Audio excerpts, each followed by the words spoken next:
Exit poll पर तो opinion क्या देना, क्योंकि एग्जिट पोल कभी गलत होते हैं, कभी सही होते हैं, वो कुछ गलत होते हैं, कुछ सही होते हैं, पिछली बार भी देख चुके हैं। तो एग्जिट पोल पर ज़्यादा ओपिनियन देना, अपना ओपिनियन मैं देखता हूँ। बस एक सवाल ज़रूर मैं उठाऊंगा एग्जिट पोल को लेकर के जयदीप जी, आपकी इजाज़त से, कि एक credible agency axis bank India वो विड्रॉ कर रहा है पश्चिम बंगाल में कि भाई हमसे 70 से 80% लोग, पहले उन्होंने 60 से 70 कहा था, फिर अगले दिन कहा 70 से 80% लोगों ने कुछ भी बताने से इनकार कर दिया, तो कोई फायदा नहीं है। तो प्रश्न ये है कि बाकी एग्जिट पोल से लोगों ने बताया और इनको नहीं बताया। नहीं बताया सर, नहीं मन नहीं बात करना। नहीं, ये कैसे होता है कि प्रतीक्षा जी को बता दें और पूर्णिमा जी को ना बताए? जिसको बताना हो सबको बताएगा, नहीं तो नहीं बताएगा। तो इसलिए वो एक प्रश्न उठता है कि या तो गुप्ता जी की कोई समस्या है, कोई प्रॉब्लम है, या बाकी जो हैं उन्होंने उनकी मेथोडोलॉजी कुछ अलग है। तो ये एक प्रश्न उठता है। अच्छा, इस बार किसी एजेंसी ने किसी न्यूज़ चैनल के साथ भी नहीं, मैं उसी पे आ रहा हूँ। अगला जो प्रश्न मेरा है कि आमतौर पर अभी तक ओपिनियन पोल, एग्जिट पोल कोई मीडिया हाउस प्लस एजेंसी मिलके करते थे। मीडिया हाउस फंडिंग करता था और एजेंसी जो है आंकड़े जुटा के वो देती थी, एनालिसिस करती थी। इस बार सारी एजेंसीज ने किया है, किसी मीडिया हाउस ने नहीं किया। और एक एग्जिट पोल में कम से कम बंगाल जैसे राज्य में 1 करोड़ रुपए से कम खर्च नहीं होगा, कम से कम 1 करोड़ रुपया। क्योंकि मुझे आइडिया इस बात का है कि एक बार एक पोलस्टर के साथ मैंने कुछ काम किया था, तो मुझे मालूम था कि ये 2017 में उत्तर प्रदेश में उन्होंने कुछ किया था, तो 250 रुपये से 200 रुपये पर सैंपल उनका कॉस्टिंग थी।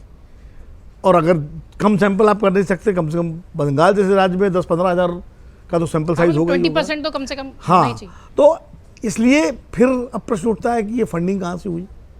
क्या उन एजेंसीज ने अपनी कोई क्राउड फंडिंग की? कैसे हुआ? तो ये प्रश्न है जो होने चाहिए। अब मैं आता हूँ उस पर, ये अपने क्या कहते हैं इसके असेसमेंट 5 राज्यों के।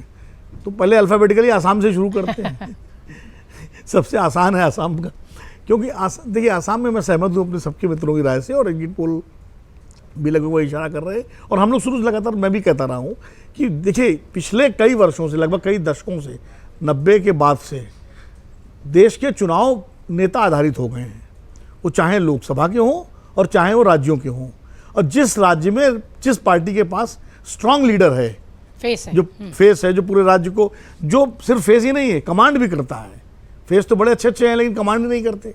गौरव गोगोई कोई बुरा फेस नहीं है, लेकिन वो कमांड नहीं कर पाते।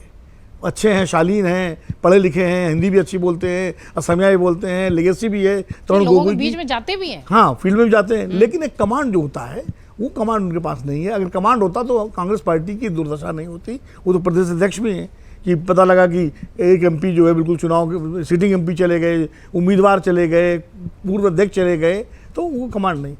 और इसीलिए आसाम अगर कांग्रेस हारेगी, जो कि लगता है हार रही है एग्जिट पोल के हिसाब से भी, हम सबके असेसमेंट से, तो हेमंत विश्व शर्मा का प्रबंधन, उनकी आक्रामकता एक लीडर के रूप में, और कांग्रेस के पास लीडर ना होना, संगठन बुरी तरह से अस्त व्यस्त होना, और कोई ऐसा नैरेटिव ना खड़ा कर पाना जिससे हेमंत विश्व शर्मा को आप पदच्युत कर सकें या बीजेपी को हटा सकें।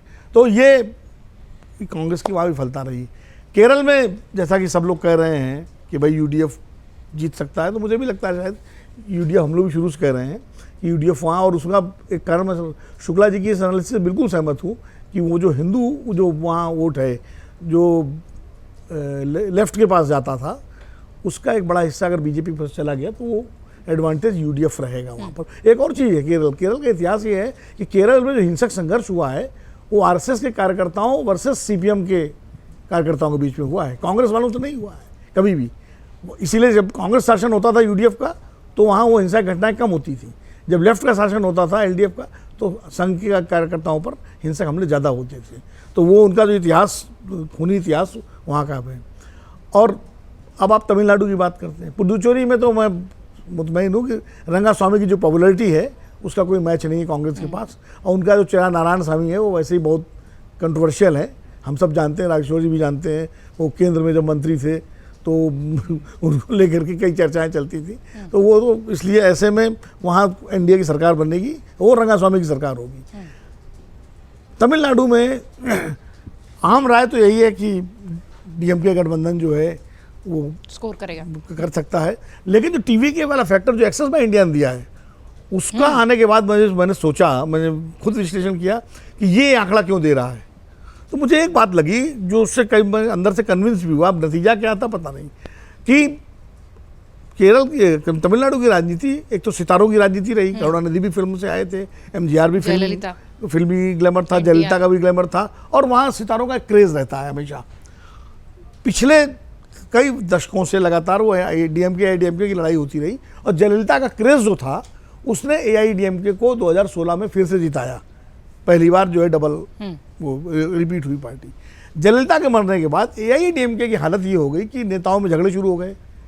इससे उसका काडर जो है ना वो किसी नए विकल्प की तलाश में रहा होगा, और वो विकल्प विजय बन सकते हैं टीवी के, क्योंकि वो स्टार हैं, ग्लैमर है उनके पास, और अब वो डीएमके के पास जाने की बजाय वो टीवीके की तरफ की तरफ जा सकता है। और इसीलिए जो एक्सिस बाय इंडिया का जो आंकड़ा आ रहा है, 120 सीटें दे रहे हैं। हाँ, तो वो जो 98 से 120 सीटें दे रहा है, मान लीजिए 98 मिनिमम भी अगर रखे हैं तो भी वो कहीं ना कहीं, और इसीलिए AIADMK की सीटें कम हो रही हैं। और AIADMK का कोई नैरेटिव नहीं बना, क्योंकि बीजेपी के साथ उन्होंने अलायंस किया, कभी झगड़ा, कभी लड़ाई, कभी झगड़ा, कभी गठबंधन तोड़ दिया, कभी कर लिया, तो वो जो फ्लिप फ्लॉप रहा उससे भी उनके काडर में एक वो रहा। और जो तमिल अस्मिता की लड़ाई, जो मुद्दा जो छेड़ा इन्होंने स्टालिन ने, खासकर ये संसद के विशेष सत्र के बाद, जो बैठक के बाद, तो ऐसे में वो तमाम AIADMK का काडर डीएमके के साथ जा सकता था, या दूसरा विकल्प होता तो टीवी के उसको एक अच्छा विकल्प मिल सकता है। तो मुझे लगता है कि अगर ये नतीजे आते हैं जो एक्सिस बाय इंडिया ने दिया है, तो लॉस AIADMK होगा ज़्यादा। अगर आप ये वीडियो YouTube पर देख रहे हैं तो हमारे चैनल को सब्सक्राइब कर बेल आइकन दबाएं, और Facebook पर देख रहे हैं तो हमारे पेज को लाइक करें।